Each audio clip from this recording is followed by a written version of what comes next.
I'd like to kind of get started on our program for the evening. We wanted to make sure we could get Congressman Scott on his way back to Washington for hearings and so on tomorrow. Our Georgia chapter of NDIA is about 1,200 plus strong. We're a statewide operation as opposed to a lot of the NDIA chapters which just revolve around a city. So we have a little different mission with our chapter here than a lot of chapters do. We're always interested in new members, companies, and individuals. If you look across the state of Georgia, defense is one of the cornerstones, really, of the state of Georgia from an economic perspective. Our military installations alone put something like $25 billion a year into the Georgia economy. If you add the defense companies that we have in the state to that, you're looking at somewhere in $100 to $150 billion a year that goes into the Georgia economy strictly because of defense. So it's extremely important to our state that we have those.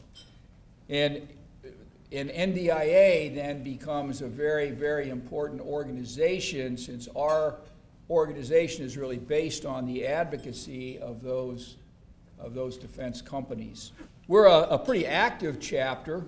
We have quarterly breakfasts that deal with some aspect of defense, but particularly an aspect of defense that's important to the state of Georgia. We do tours of defense companies, military installations, and so on to try to show people, what we actually have here in the state of Georgia. And we are working to try to also extend the arm, really, of NDIA out into the military communities by trying to sponsor an event in the various military communities and try to make sure that we really truly are a statewide organization, not just an organization that has meetings here in Atlanta. I have some special guests I'd like to introduce tonight. First of all, our guest speaker, Congressman Austin Scott from Middle Georgia. I'd like to introduce Lieutenant General Retired Lee McFan. He's the Vice President of Chapters and Membership from the NDIA National Office. Major General Retired Maria Britt. Maria is the State President of our Women in Defense chapter, which I believe is still the newest chapter in Women in Defense in the country. We have Brigadier General Joe Girard, the Adjutant General of the state of Georgia. Command Sergeant Major Philip Stringfield, who is the Sergeant Major of the Georgia Guard. State Senator William Ligon. State Representative Jason Spencer. Barbara Dunleavy, who is Executive Director of Women in Defense, so we're really proud to have her here. She's from the National Office in Washington. Special thanks to all those for their support of our chapter. We couldn't exist really as a chapter without that kind of support, so we're extremely pleased. Michelle, if I could have you come up for just a second. On behalf of our chapter, we'd like to present this to you for your support of our chapter and for being our sponsor of this evening's events. We're greatly appreciative.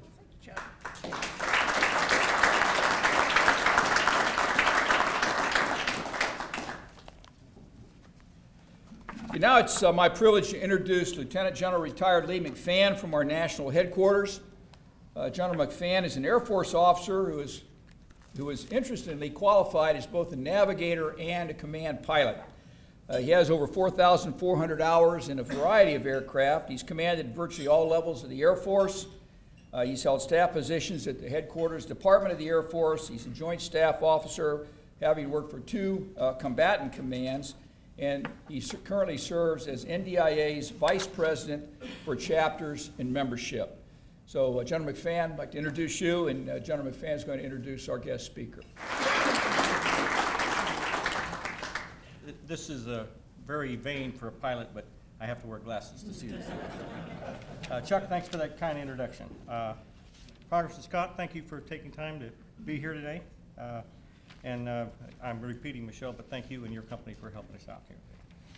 I would be remiss if I didn't recognize the volunteers from the NDIA Georgia chapter. Thank you very much. And It's hard to qualify, sometimes hard to quantify how a unit's doing, but it's easy here. The last 3 years, they've been model chapter, and that's kind of a big deal, so thank you.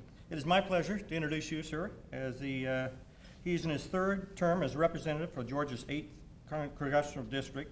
He was elected to Congress in 2010, and he's a small business owner. And what I find very interesting is 14 years in the Georgia State House, beginning with his first election when you're 26 years old.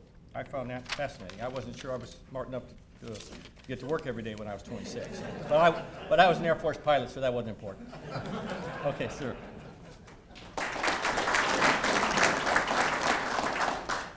Thank you for having me, and I have two goals. One is to be less interesting than any presidential debate you may have seen lately, and two is to be more informative than any presidential debate that you've seen lately. But Representative Spencer, I was at the House today, and Senator, I didn't make it over to the Senate. But you know, when I was in the House, we got the job done in 40 days, and you found ways to get along, and the rules at the state level really are set up so that you as the citizens, whether you may be a Democrat or a Republican, are much better served if the men and women in Georgia are making the decisions dealing with those issues like education and other things like that than with those of us in Washington. And if you think about it, you get to vote for 2% of the members of the United States Senate, and you get to vote for one of 435 members of the United States House. But you get to vote for your governor. You get to vote for 180 members of the House and 56 members of the Senate, all of which are from Georgia. And if the decisions are made there, you would honestly be much better off as a Georgian than with us making them in Washington, D.C., where you get to vote for about 2.25% of those of us that are up there making the decisions. But I've never served in the military, never served in uniform, so thank you to those of you who do. I consider it a very great privilege of mine to be on the Armed Services Committee. My grandfather was a B-17 pilot. He went down on his 28th mission. He was a POW in Germany for a long period of time, and he said he never thought he'd be happy to see a German, but if you're laying there bleeding in the water, you'll take what you can get.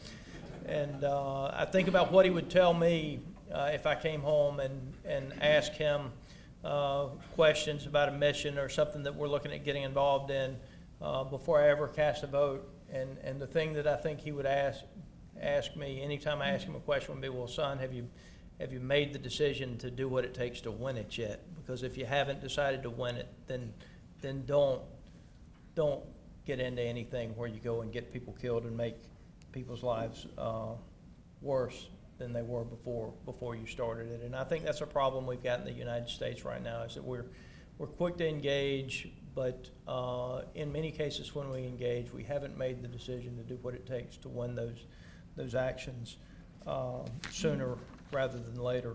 Mention a couple of things to you from the Armed Services Committee. Met with King Abdullah twice in the last year as members of the Armed Services Committee. He met with us shortly after his pilot was executed by ISIS, and in fact, the day that it came public, he was in Washington and met with the Armed Services Committee. His pilot was the action was actually taken out, was taken a couple of weeks before, and he knew it. But he met with the members of the Armed Services Committee. He said, look, I'm ready to carry out these missions. I've been ready to carry out these missions. He said, I just need to make sure that when I start carrying out these missions, that I'm going to get my fuel and that I'm going to get the bombs that I need to finish carrying out the missions. Because once I start these missions, I need to make sure that the United States is going to be there to back me up and make sure that you do what you say you're going to do. I was a little bit taken back by that we had lost that much credibility with some of our friends overseas.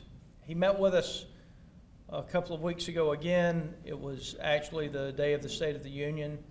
To give you a feel for a day, if you will, in Congress, I left for the Pentagon at 7 a.m. We finished over there, then we moved to the Armed Services Committee with experts on Syria and that particular part of the world. We finished there about 12 o'clock, met with King Abdullah for about an hour, and his comment was, you know, the situation in Libya is worse than it is in Syria. It's just that it's not being reported in the news right now. It's too dangerous actually for the reporters to get in. And we are on the verge of the largest war that the Mideast has seen in a long period of time, and that part of the world is in desperate need of leadership. And at some point, you need to sit down with the Russians and figure out a way to resolve the situation in Syria. And I want you to know I very much agree with him. I think that the situation in Syria is going to require us to work with the Russians, and I think that the sooner that we sit down and engage in that honest dialogue with the Russians, the sooner we would be able to tone down things in Syria, and the sooner we would be able to get to work in trying to get things toned down in Libya. Libya, had we not taken Gaddafi out, I'm not saying he's a good guy. I'm saying that maybe we don't understand that part of the world, and the people of Libya would probably be much better off today if we had not engaged in the action of removing him, and something that I think we need to take very serious consideration of as we go forward. So how do we as a country, how do we make the world a better place? How do we extend our influence? How do we do the things that we as Americans want to do and make this a better world to live in? And I will tell you that I think that comes through partnerships. And what do partners do?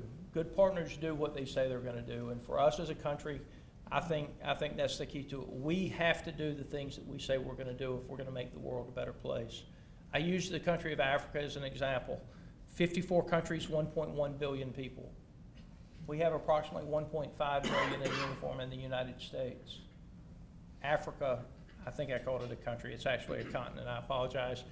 But you know, how do we impact Africa in a manner that we make it a safer place and a better place? And the only way to do that is with partnerships and establishing partnerships with countries in that continent that actually share our values. And I think it goes the same for every other part of the world. When it comes to the Middle East, countries like Israel, countries like Jordan, the others that are our friends, we should have been doing everything we could to make their economy stronger and to make their military stronger. Now, there are things that only the United States is going to be able to do, like the intel missions and those types of things. And that's where I think what's happening with the Armed Services Committee is going to impact you as corporate citizens involved in the military community so much. And it's going to get back to how do we create a system under which we can bring those new platforms into activity where they're actually being used and engaging in the types of intel gathering and missions that we need them involved in, and that not take as long as it has taken in the past. We used to have a 20-year time advantage on our closest peers. We don't have that anymore. Some would tell you that it's 5 years. I would tell you, I think it's probably closer to 2 to 3.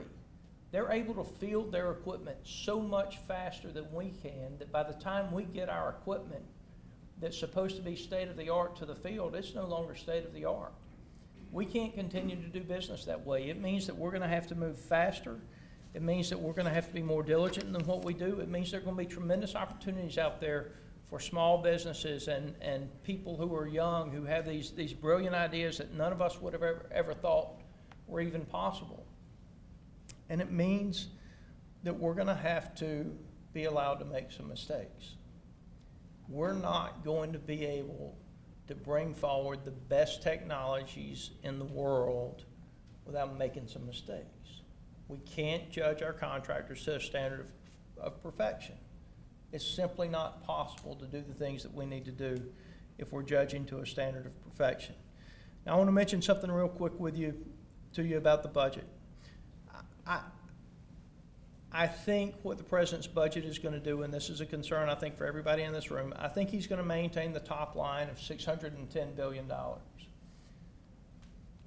We, in the 2-year budget deal that we passed, we agreed to 547, I think it was, on U.S. base operations, and then we agreed to the OCO on top of it as necessary. You know what? I've got that exact number I know because I wrote it down, for a total of 610. 574 plus OCO, so it was, the 36 of OCO would give us 610. We believe that the president's budget is going to request 610, but we believe he's going to ask for 15 billion of additional OCO, which would come out of United States base operations and improvements in technology. You simply cannot take $15 billion out of U.S. base operations in 12 months. It's not possible without reducing the force beyond what is acceptable with regard to our national security levels. We'll know hopefully tomorrow if his budget comes out, if that's what he's, if that's what he proposes for sure, but that's simply not acceptable. What we agreed to was the 574 plus OCO as needed over and above that. And that's what we're going to hold to in the House of Representatives. I hope that the Senate will hold with us, and I hope that we're able to hold to those numbers as a whole and get the president to sign the budget. Now, I want to mention one last thing before I step into any questions that you may have. I take the job on the Armed Services Committee very seriously, and I want you to know, whether you're a Republican or a Democrat, if you're on the Armed Services Committee, you're only there if you take that job seriously. The National Defense Authorization Act came out of committee 60-2. We had one Democrat and we had one Republican vote against it. Now, when you can pass a bill out of committee as big as the National Defense Authorization Act, and you have 60 yes votes and 2 no votes, I would respectfully submit to you that when it comes to your national security and taking care of the men and women in uniform in our military, that both Democrats and Republicans from across this country are working together to make sure that we take care of our national security and the men and women that are in uniform. I plan to wake up in Washington, D.C. in the morning, so I've got a 10 o'clock flight to catch. And I appreciate you having me, but I know Delta doesn't wait on anybody, and that includes me.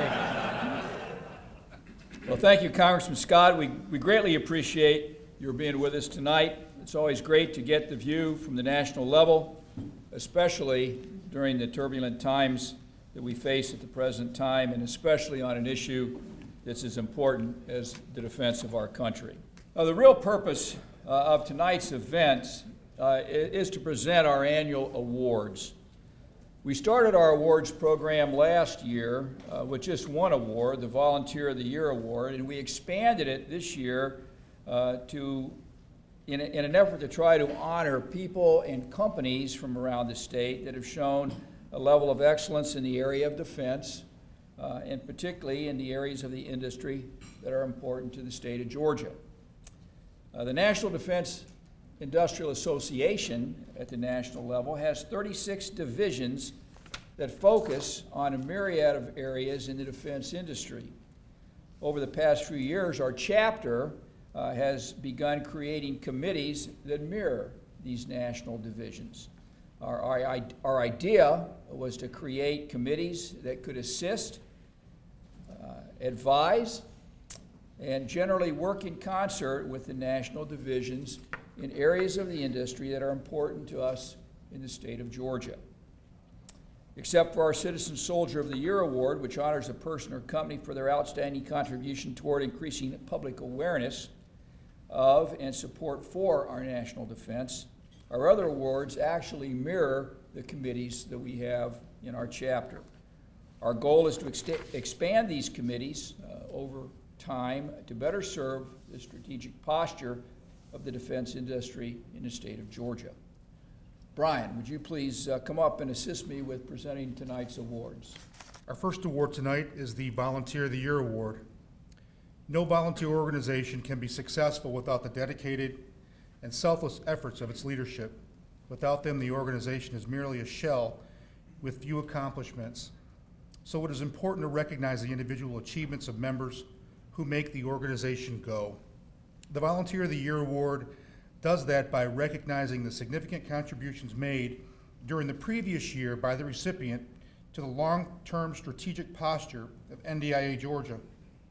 The award is given to an NDIA Georgia chapter member who has made an outstanding contribution to the overall success of the chapter. The 2015 award is presented to Mr. Barry Page of Atlanta, Georgia. Barry, would you please come up? Congratulations, Barry. Mr. Page is a business executive with a proven track record of identifying new business development opportunities and growing businesses in a profitable manner. With hands-on experience in Asia, the Middle East, Central and South America, he is a subject matter expert in the areas of surveillance, sensor technology, ITAR compliance, and export licensing, global supply chain management, as well as international manufacturing. He's the founder of C4S2 Global and currently holds the title of president. He has been a member of the NDIA of Georgia Board of Directors for 2 years and is chairman of the Small Business Committee. He has worked tirelessly as a member of the board, not only in his capacity as small business chairman, but also in any other area where help is needed. He has worked to find speakers for our breakfast meetings, sponsors for chapter events, and has done an in-depth review of our membership to see the breakdown of member types, companies with the greatest chapter membership, and companies that can be targeted as potential members. He has attended numerous other events as a small business chairman showcasing NDIA of Georgia and our Small Business Committee. He is the person every volunteer organization tries to find to make up its leadership team. The National Defense Industrial Association Georgia chapter is proud to express its appreciation and award its 2015 Volunteer of the Year Award to Mr. Barry Page.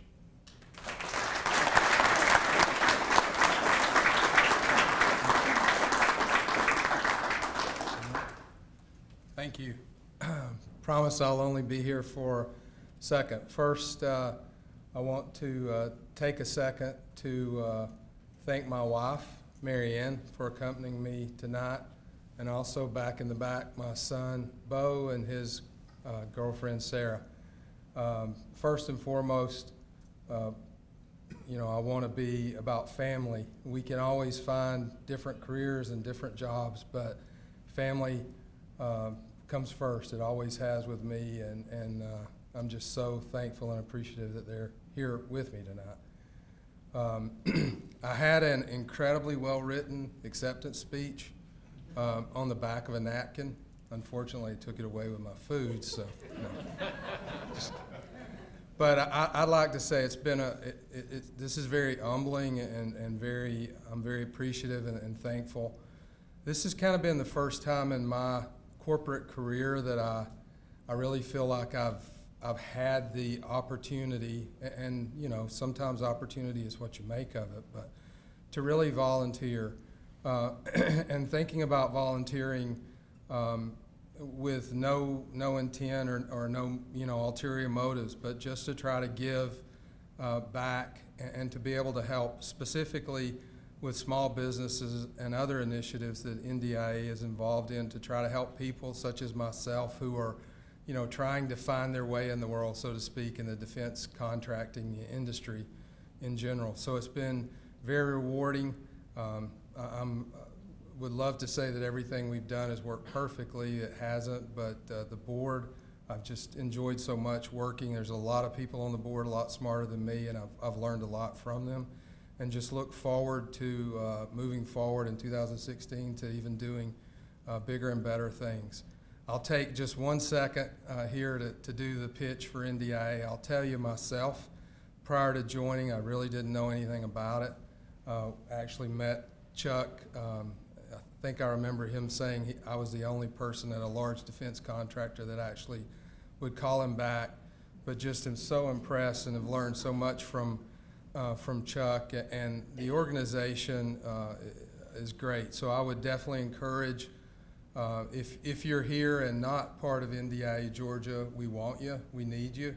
Whether it be an individual member or corporate membership, we're looking for men and women who have great ideas and who also are not afraid to get the elbow grease in there and do some good things for a member. So just really thank you and very appreciative for this award. Thank you. Our next award is a Small Business Award. This award recognizes the significant contributions made during the previous year by a Georgia small business to the long-term strategic posture of the defense industry in Georgia. The 2015 award is presented to Dr. John Olds and Spaceworks Enterprises Incorporated. Dr. Olds currently serves as the corporation's Chief Executive Officer. As CEO, Dr. Olds is responsible for the strategic growth and overall management of the company, as well as establishing and integrating vision for the company's various operating divisions and technical activities. He also has ongoing technical roles within the company and holds a joint title as one of the firm's principal engineers. Dr. Olds has over 25 years of experience in the aerospace sector, including positions in private consulting, large aerospace industry, academia, and small business. From 1995 to 2006, Dr. Olds served as the professor in the School of Aerospace Engineering at Georgia Tech and a director of the school's Space Systems Design Lab. Prior to that, he was employed as an aerospace engineer with General Dynamics Space Systems Division and later served as a visiting assistant professor with NC State University's Mars Mission Research Center. Spaceworks Enterprises, which he founded, is an Atlanta-based group of innovative space businesses focused on commercial markets, space systems analysis, and low-cost space hardware. Its subsidiary companies include Generation Orbit, Terminal Velocity, and Blink Astro. The Spaceworks Group is an aerospace engineering concept design and systems analysis firm focusing on next-generation space transportation systems, future technologies, human and robotic exploration of space, and emerging space markets and applications. Their advanced concept design and development work helps their customers envision the impact of future technologies, understand the feasibility of proposed space missions, and make strategic decisions regarding future markets. They use the latest multidisciplinary design techniques to combine a range of technical and economic assessments into an integrated capability. In-house capabilities include performance assessment, aerodynamic analysis, propulsion systems analysis, design or mission design, cost assessment, reliability and safety analysis, reusable launch vehicle operation simulation, business case assessment, artwork, and custom computer animation and renders. Their customers include NASA, the US Air Force, DARPA, traditional aerospace primes, and emerging space entrepreneurs and their companies. Since their founding in 2000, SEI has served a variety of customers on space projects and contracts ranging from large to small and from long to short duration. In 2004, Spaceworks received the NASA Group Achievement Award for the Advanced Technology Lifecycle Analysis System Management Decision Support Modeling Tool, as well as the NASA Turning Goals into Realities Award for outstanding contributions to the NGLT Systems Analysis Project Team. They have also received the Orbital Sciences Corporation Team Application Award and are a recipient of the 500 to 5,000 Award, where they are listed as one of the fastest growing businesses in the United States. They were featured on the 2011 500 to 5,000 list as the second fastest growing engineering firm in Georgia and number 39 in the engineering category overall based on 2010 revenues. No small business in Georgia has had the national and world impact on a sector of the economy in so many futuristic and visionary areas as Spaceworks, and the National Defense Industrial Association Georgia chapter is pleased to have selected them as our 2015 Small Business of the Year.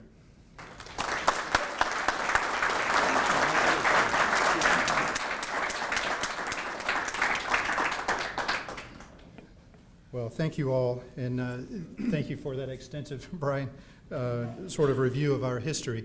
You know, it's not every day that a small business in Georgia gets to accept an award like this, so I wanted to thank you all for the honor that you're bestowing on myself and our company. It's a bit like the Academy Awards, I think, for engineering companies, so we're very appreciative. It does make a difference to us, and I pointed out to some of the people at the table before that as a small business, these types of recognitions are really important, and we appreciate it. And so on behalf of all of us, thank you. I do want to point out a couple of people I want to point out to in the room. So our company president and chief operating officer, Dr. John Bradford, is at the head table with me. But I also have some of my work colleagues here to my left, and so you'll recognize them, young smiling faces of SpaceWorks, and so hopefully you'll get a chance to talk to them later. I have just a couple of remarks here, and Chuck said if I went over 2 minutes, he would start some music and get the hook out, so I'll try to be brief. We started a company called SpaceWorks Engineering about 15 years ago, and our goal was to bring a new resource to the Department of Defense and NASA here in Atlanta for advanced concepts with emphasis on space transportation. Early on, and John, you'll remember this, early on the Air Force took a chance on a small company like ours. The Air Force Research Lab gave us a contract to study a concept called QuickSat. QuickSat is a new launch concept built with a scramjet to enable the Air Force to launch missions very quickly at 1/10 the cost of the traditional way of doing it. So we have a deep debt of gratitude to owe to the Department of Defense. A few years ago, we have expanded our company, and Brian was quick to comment on that. We recognize the change in the space industry. We're all together moving towards something called new space, a new revolution in space where commercial entities are taking over and starting to lead the way. And so in addition to our original line of business, we added generation orbit launch services to focus on small satellite launch. We added terminal velocity aerospace to focus on sample return and object return from space back to Earth. And more recently, we focused on Blink Astro, which is pursuing CubeSat applications in low Earth orbit. So we recognize the need to get into product development here in Georgia. And as Congressman Scott said, manufacturing may be the key to helping our economy recover. I think it's appropriate, or we think it's appropriate, that we were selected for the 2015 award because we're very proud of our accomplishments in 2015. In 2015, the Department of Defense and NASA began to recognize some of the activities that we're doing in our company. They've taken a substantial interest in us in the Go Launcher 1 hypersonic test vehicle, a new interest in recovering objects and medical supplies from space into forward locations with our Red Data 2 systems, and also with forward communications with Blink Astro. We look forward to even more accomplishments in 2016 as many of these projects transition to flight projects. And so you'll see some activity coming out of our companies that have spaceflight accomplishments in 2016. So I want to leave you with something. We are all dreamers at SpaceWorks, in the SpaceWorks family. We're all sort of space cadets, if you will. I wanted to leave you with a quote, one of my favorite quotes from Konstantin Tsiolkovsky. Konstantin Tsiolkovsky was the father of cosmonautics, many of you may know, and he quoted the following. He said, "The Earth is the cradle of humanity, but mankind cannot live in its cradle forever." Speaking for all of us at SpaceWorks and in the SpaceWorks family, we intend to work our hardest and do our part to ensure that Georgians, too, have a place in the stars. Thank you. Our third award is the General James Oglethorpe Space Award. This award is named in honor of General James Oglethorpe, the founder of Georgia, who was a forward-thinking visionary leader. General Oglethorpe and his group saw a great opportunity in the New World. Our great state is the result of their willingness to accept that opportunity. Space is also a great opportunity for Georgia, and this award recognizes the significant contributions made during the previous year by the recipient, who recognizes this opportunity and provides significant contributions to the space program within the state. The award is given to a citizen of Georgia who has made an outstanding contribution to the overall success of space activities in the state. The 2015 award is given to Steve L. Howard of St. Mary's, Georgia. Mr. Howard has served as the county administrator of Camden County since 2007. Prior to that, he worked in various management positions for Polk, Seminole, and DeSoto counties in Florida and the city of Punta Gorda. He received a bachelor's degree in business administration from California Coast University and earned a master's degree in public administration from Bellevue University. In addition, he is a graduate of the ICMA Senior Executive Institute Leadership Program at the University of Virginia, Weldon Cooper Center for Public Service, and the Harvard University John F. Kennedy School of Government Senior Executives in State and Local Government Program. He is also a graduate of the Florida Center for Public Management's nationally recognized Certified Public Manager program at the Florida State University. Steve has been recognized for his significant contributions to local government organizations and his track record of implementing programs that promote quality, efficient, responsible, and responsive government. His work with Spaceport Camden fits perfectly with his previous successes. He took over the project of developing a spaceport in Camden County when the project was floundering. He recognized what this project provided for both the state of Georgia and Camden County and wanted to be sure the county did not miss out on this unique opportunity. He has expertly guided the project by first obtaining an agreement to purchase the property and now working with the Federal Aviation Administration to accomplish the environmental impact study that must be done before a license to operate the spaceport can be issued by the FAA.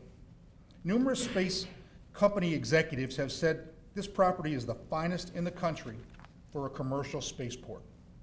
It provides Camden County and Georgia with an economic opportunity that may be the most significant in its history. Without Steve's vision and leadership, this opportunity would have been lost. His vision and leadership exemplify every qualification of this award. The National Defense Industrial Association of Georgia is proud to award its 2015 Oglethorpe Space Award to Mr. Steve Howard. Well, I don't have a military background. If I got an award from a general, that's pretty good, I think. So again, I thank you for this opportunity. I share this with all the citizens of Camden County and all of you together, because together, to get to the finish line, we're going to need everybody's help.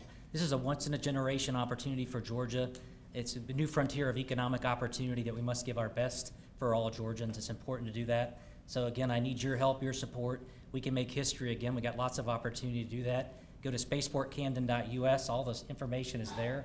I'm not going to give you a sales pitch, but I think what John had talked about earlier, we're going to provide that site in Camden County, Georgia, where you can actually go to the stars, which is critically important. And another good thing, I think what the Congressman talked about earlier, the good news about the commercial side of space now, we don't have to depend on the federal government to get this done. So that's critically important as well. But again, I thank you. It's an honor to receive this. And again, thank you for your support. And I need your continued support to get us to the finish line. Let's make history together again. Thank you. Our final award and our most prestigious award is the Outstanding Service Award, called the Citizen Soldier Award. This award is the highest award given by the NDIA of Georgia. It recognizes the significant contributions made by the recipient to the long-term strategic posture of Georgia's defense industrial base. The award is given to a Georgia citizen or to a Georgia company who has made an outstanding contribution toward increasing public awareness of and support for our national defense needs. The 2015 award is given to Mrs. Sheila McNeil of Brunswick, Georgia. Mrs. McNeil, would you please come up?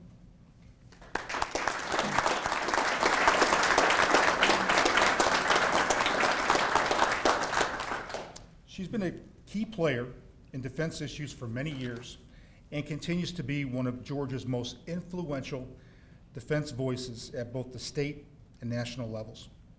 She was the national president of the Navy League of the United States from 2003 to 2005 and is the only woman to ever hold this prestigious position. The Navy League is the only civilian organization dedicated to supporting the sea services, the U.S. Navy, the Marine Corps, U.S. Coast Guard, and the U.S. Flag Merchant Marine. As national president, she was responsible for leading the Navy League's 70,000 members who are dedicated to educating American citizens and elected officials about the importance of sea power. Although she gave up the national presidency in 2005, she still serves on the National Advisory Board. Prior to becoming the national president, she served as a national vice president responsible for the organization's legislative affair activities. While serving in that position, she aggressively sought support on Capitol Hill and made educating congressional members about the sea services her top priority. She also served as a national director for the U.S. Naval Sea Cadet Corps and served on the National Maritime Policy Committee. She was elected the National Vice President in July 1999 and also served as Vice President for Strategic Planning and Development. Because of her long history of active involvement in the Sea Services, she served as Vice Chairman of the Executive Committee for the Defense Advisory Committee on Women in the Services, an influential advisory committee to the Secretary of Defense and other DoD officials. During her 3-year tour, she visited 45 military installations throughout the world. Here in Georgia, she has served as a member of the Executive Board of the Governor's Statewide Military Affairs Coordinating Committee. She was the commissioning president of the St. Mary's Submarine Museum. Boy, say that 3 times. St. Mary's Submarine Museum and charter chairman of the Military Community Council. She continues to serve in both organizations.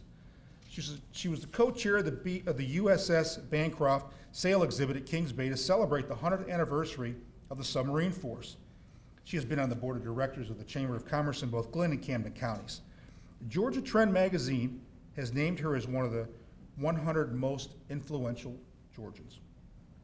She is currently president of the Camden Partnership, a nonprofit organization which supports community support for Naval Submarine Base Kings Bay and the military missions in Camden County. As an example of her unfailing support of the Sea Services, she recently was made aware of a funding problem which was going to strip the Coast Guard of one of its important missions. She personally went to Washington and met with nearly 300 members of Congress, requesting their support to have these funds put back in the budget, and she was successful. Mrs. McNeil has received numerous awards, including the Secretary of the Navy's Distinguished Superior and Meritorious Public Service Medals, the United States Coast Guard's Distinguished and Meritorious Public Service Medals, 2004 U.S. Armed Forces Spirit of Hope Award, the International Federation of Maritime Association Service Medal, and was the first female recipient of the Spanish Navy League's highest honor, the Golden Anchor Award. She is the recipient of various community service awards, including the Paul Harris Fellow Award, Rotary. Every state with a military presence and every military community should have a Sheila McNeil as a member of their team. So it is a particular honor for the National Defense Industrial Association of Georgia chapter to award its 2015 Citizen Soldier of the Year to Mrs. Sheila McNeil.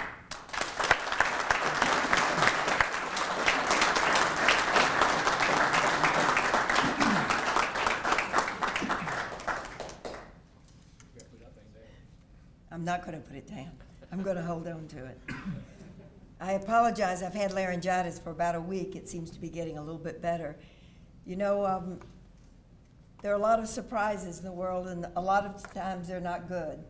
But when Chuck Hunsaker called me a few weeks ago, maybe 6 weeks ago now, and told me about this award, it was a very exciting and thing to happen. I appreciate that very much.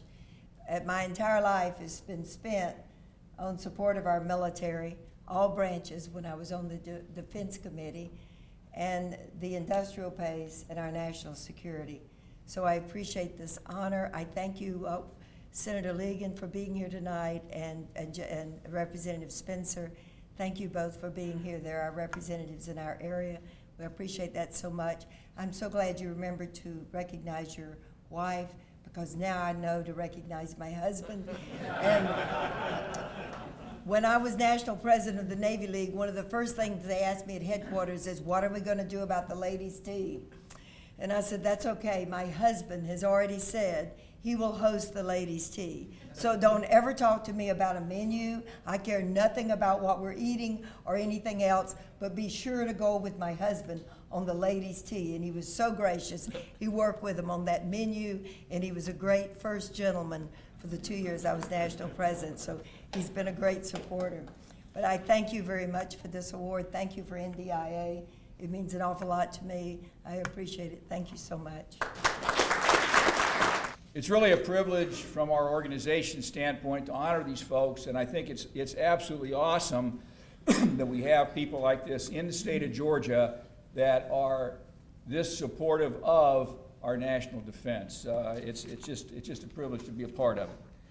Our next NDIA event will be a tour of a defense company. We haven't locked that in yet, but we're looking to do that in March. Our next quarterly breakfast we're planning to do in April, and we're just in the process of trying to lock in a speaker for that as well. So watch your email for details on those events. We'd like to certainly welcome you back to those again. But thank you very much for Megat as the sponsor of tonight's events. Thanks to all the members of our board who helped make this evening possible, and again, thanks to all of our awardees. Appreciate you all coming, and have a safe trip home.